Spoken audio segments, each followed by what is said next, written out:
Shalom y bienvenidos de vuelta a Israel con Aline. ¿Alguna vez te has imaginado sentada a la mesa con Jesús para comer? Y la pregunta es, ¿qué comidas habría sobre esa mesa? ¿Qué comían Jesús y sus discípulos hace 2000 años? Hoy vamos a Mahane Yehuda, el principal mercado de comida de Jerusalén, para descubrir qué comían, pero también qué estaba prohibido. Y estoy segura de que se van a sorprender mucho. Entonces, si están listas, vamos a empezar.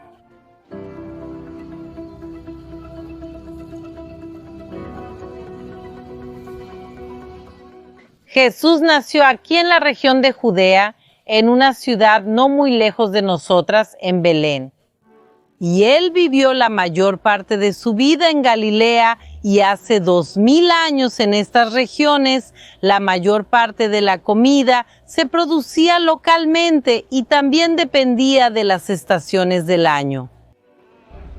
Eso era para la mayoría del pueblo. Para los ricos y para los reyes, ahí sí, ellos tenían comidas finas e importadas.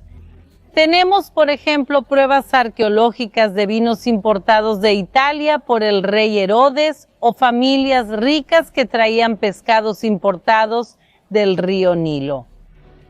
Pero la mayoría de las personas de la población aquí en Jerusalén y en todo Israel comía comida producida aquí y compraba sus alimentos en mercados parecidos a este.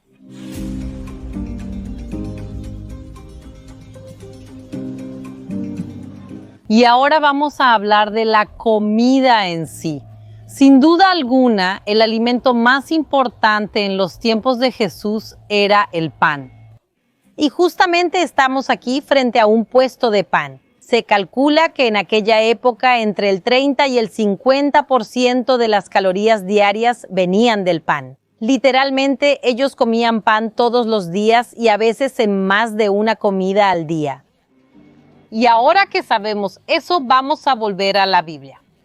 Cuando Jesús enseña a sus discípulos a orar, en lo que conocemos como el Padre Nuestro, está escrito ahí, «Danos hoy nuestro pan de cada día». Realmente era sumamente importante para la supervivencia de la época tener el pan para comer. Pero el pan era diferente de lo que ustedes imaginan, porque había dos tipos principales de pan, el pan de trigo y el pan de cebada. El pan de trigo era el pan de mejor calidad, ya que el trigo es más fácil de moler, la harina quedaba más fina y por eso era un pan de mejor calidad. Pero también era un pan más caro y por eso quienes comían pan de trigo eran las personas más ricas o también se comía en ocasiones especiales. Por ejemplo, el pan de la última cena probablemente era pan de trigo sin fermentar. Y el pan de cebada era más común entre las personas humildes, ya que la cebada crece en climas más diversos, en condiciones más diversas, era más barata y por eso más accesible.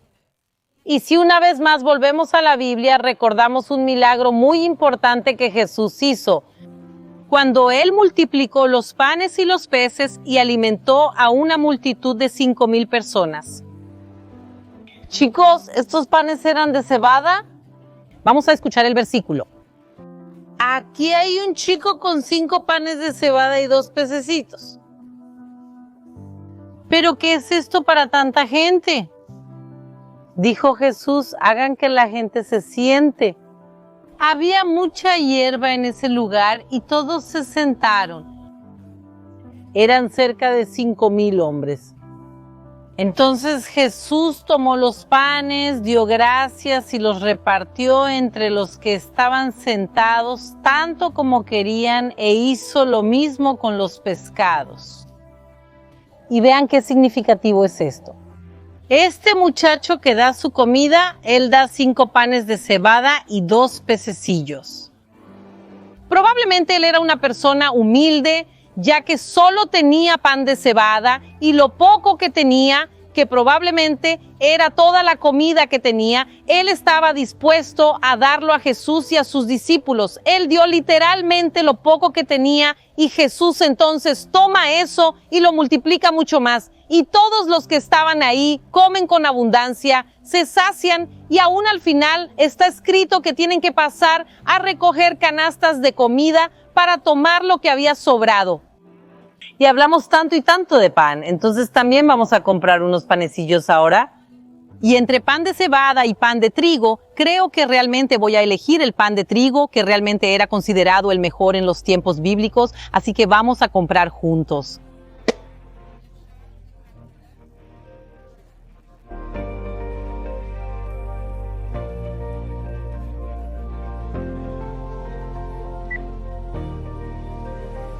Nuestro pan está en manos y ahora vamos a seguir nuestra aventura culinaria bíblica.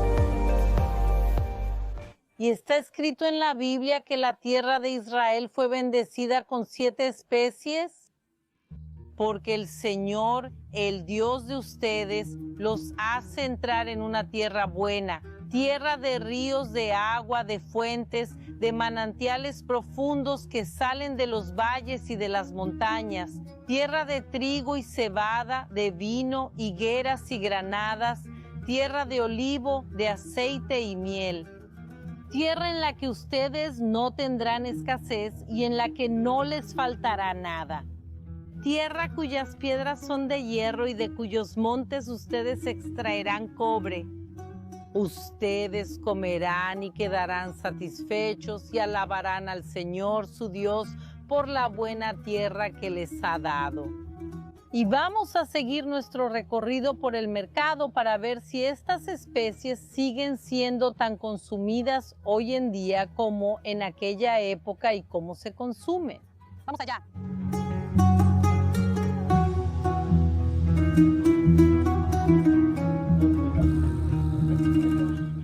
Vemos aquí un puesto y en él varias de las 7 especies. La primera aquí en la esquina son los higos, que se pueden comer tanto frescos como secos. Aquí vemos las uvas, que se pueden comer, pero también en tiempos bíblicos y hasta hoy se produce jugo y vino. Y sabemos que eso también fue muy importante durante el ministerio de Jesús. Desde el principio, ¿cuál fue el primer milagro de Jesús? Fue precisamente transformar agua en vino. Él no necesitó de las uvas, pero está conectado con el vino. Y también hasta el final, pues en la última cena de Jesús había pan y vino. Y también vemos aquí, chicos, las granadas. Miren aquí qué maravilla. Las granadas, chicos, son un símbolo de abundancia por la gran cantidad de semillas que contienen al abrirlas. Y algo que no se hacía tanto en los tiempos bíblicos, pero que se hace mucho hoy en día, es tomar jugo de granada. Y al ver estas granadas también se me antojó. Así que vamos a aprovechar y pedir aquí un jugo de granada juntos.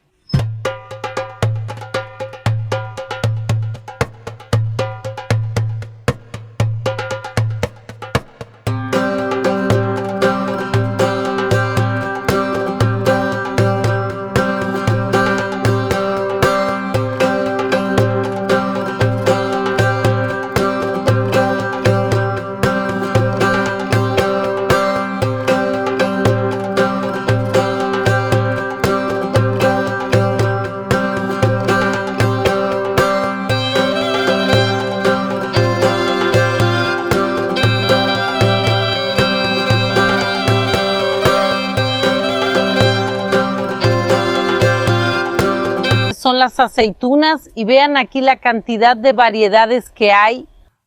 Y además de comer las aceitunas, de ellas se extrae el aceite de oliva, que era sumamente importante para todos los aspectos de la vida en los tiempos bíblicos. El aceite más puro, el mejor de todos, se usaba para la unción, para suavizar, para iluminar el templo de Jerusalén.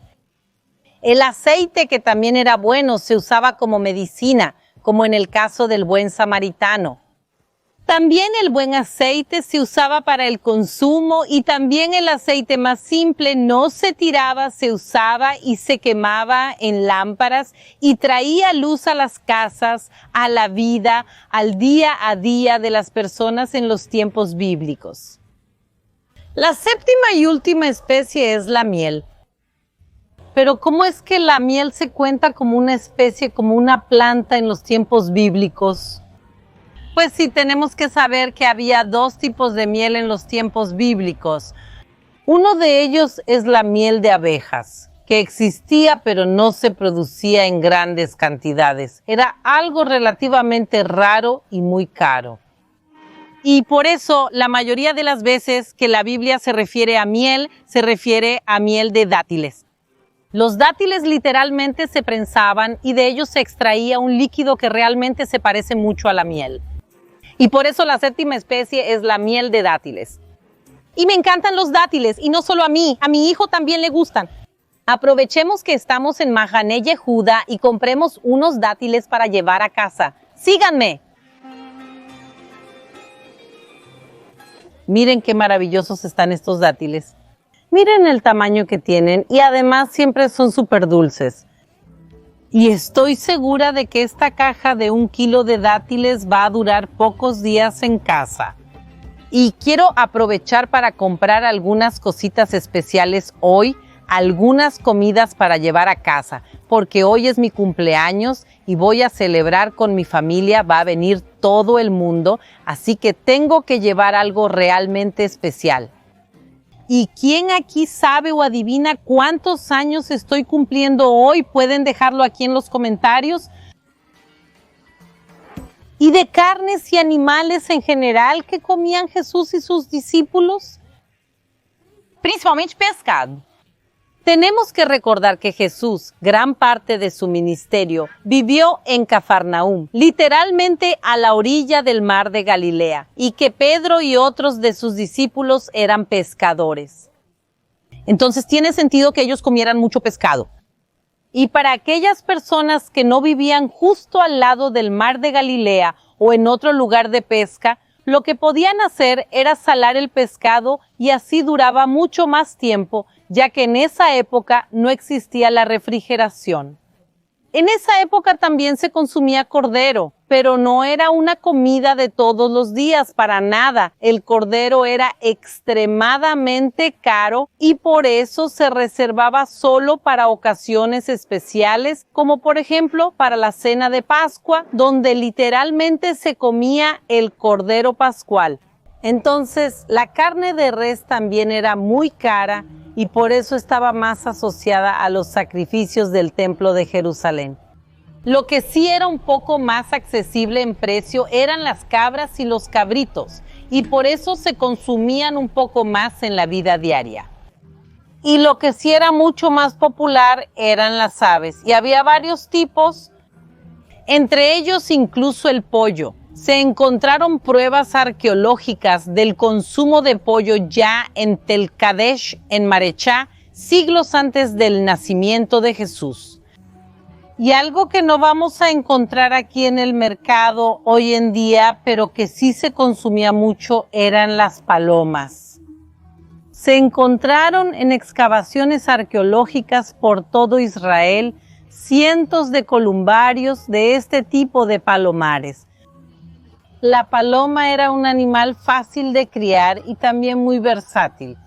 Podía ser usado para los sacrificios del templo. Sus plumas se usaban para hacer cobijas y almohadas. Sus heces, el excremento de las palomas, se usaba como abono y fertilizante. Y claro, la carne también se consumía como alimento. Y otra fuente de proteínas era vegetal. Se comía garbanzo, habas, lentejas. Nosotras recordamos incluso una historia muy famosa de la Biblia que habla de lentejas, cuando Esaú vende su primogenitura a cambio de un plato de lentejas. Una de las cosas más típicas que hay aquí en el mercado Mahaneh Yehuda son justamente este tipo de puestos, donde hay condimentos, tés y especias. Y algunas de ellas están aquí igualitas que en los tiempos bíblicos. Miren esto aquí, esto es incluso mucho más antiguo que los tiempos de Jesús. Esto aquí son semillas de cilantro. Y así era el maná que comió el pueblo de Israel en el desierto. Y la casa de Israel lo llamó maná, y era blanco, parecido a la semilla de cilantro. Y su sabor era como pasteles de miel. No podemos probar el maná, ya que ya no existe, pero al menos de esta manera podemos tener una idea de cómo se veía. Y ahora vamos a organizarnos para no dejar la tienda desordenada. Vamos a poner el cilantro local. Y recuerda que Jesús también habla de los condimentos de su época. Él habla de la menta, habla del eneldo y también habla del comino. Y hasta el día de hoy se usan mucho estos tres condimentos aquí. Incluso aquí podemos ver el comino justo en la entrada de la tienda. Realmente la gente sabía comer muy saludable, pero también muy rico en aquella época.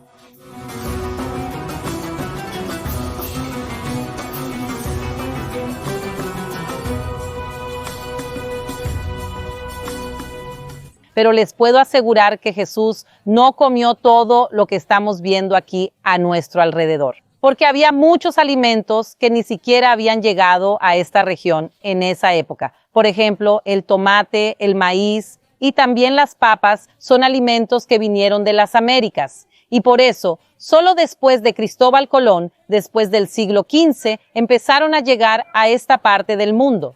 Y otros alimentos que existían aquí también en Asia. Israel está en Asia. Para quien no lo sepa, en Asia existía, por ejemplo, el arroz. Sin embargo, el arroz necesita mucha agua para la agricultura y Israel es una tierra seca. Y por eso, hasta el día de hoy, no se produce arroz en ningún lugar de Israel. El 100% del arroz que se vende aquí alrededor es importado de otros países.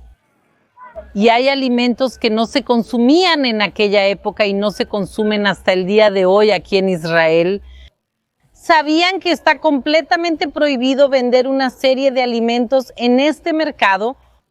Aquí no se puede vender, por ejemplo, cerdo, mariscos, camarón, calamar y pulpo, entre otros alimentos. Esto se debe a las prohibiciones que están en el Antiguo Testamento. En el libro de Levítico hay una serie de restricciones alimentarias, una lista de lo que se puede y no se puede comer. Estos, por ejemplo, son los versículos que prohíben el consumo de mariscos. De todos los animales que hay en las aguas, ustedes pueden comer los siguientes. Todo lo que tiene aletas y escamas en los mares y en los ríos, estos ustedes pueden comer. Sin embargo, todo lo que no tiene aletas ni escamas en los ríos y en los mares, todos los que pululan en las aguas y todo ser vivo que hay en las aguas, estos serán abominación para ustedes. Deben considerarlos como una abominación. No coman su carne y aborrezcan el cadáver de estos animales. Y hay leyes que limitan el consumo de otros animales como el cerdo. Díganles a los hijos de Israel, de todos los animales que existen sobre la tierra, estos son los que pueden comer. Todos los que tienen pezuñas hendidas, cuyo casco se divide en dos y que rumian, esos pueden comer. También el cerdo, porque tiene pezuñas hendidas y el casco dividido, pero no rumia, este será impuro para ustedes. No coman de su carne ni toquen su cadáver. Estos animales serán impuros para ustedes. Vean que estas leyes bíblicamente se aplican al pueblo de Israel y gran parte de la población de Israel sigue esto hasta el día de hoy. Y en Mahaneh Yehuda específicamente hay una regla entre todos los comerciantes que prohíbe la venta de estos animales. Entonces pueden venir hasta aquí y comprobar en todas las carnicerías de aquí. Ninguna va a vender cerdo, camello, conejo u otros animales prohibidos. Pero esa es una regla del mercado y no del Estado de Israel. Israel es un país democrático. Cada quien puede vender y comprar lo que quiera. Entonces hay lugares que sí optan por vender animales que están listados en Levítico como animales prohibidos. Entonces la persona que quiere comer esos alimentos aquí en Israel puede ir a esos mercados y también comprar. Pero si volvemos a hablar sobre lo que había en la mesa de Jesús, había los alimentos que estaban permitidos según las leyes bíblicas. De la misma manera que este mercado es hasta los días de hoy.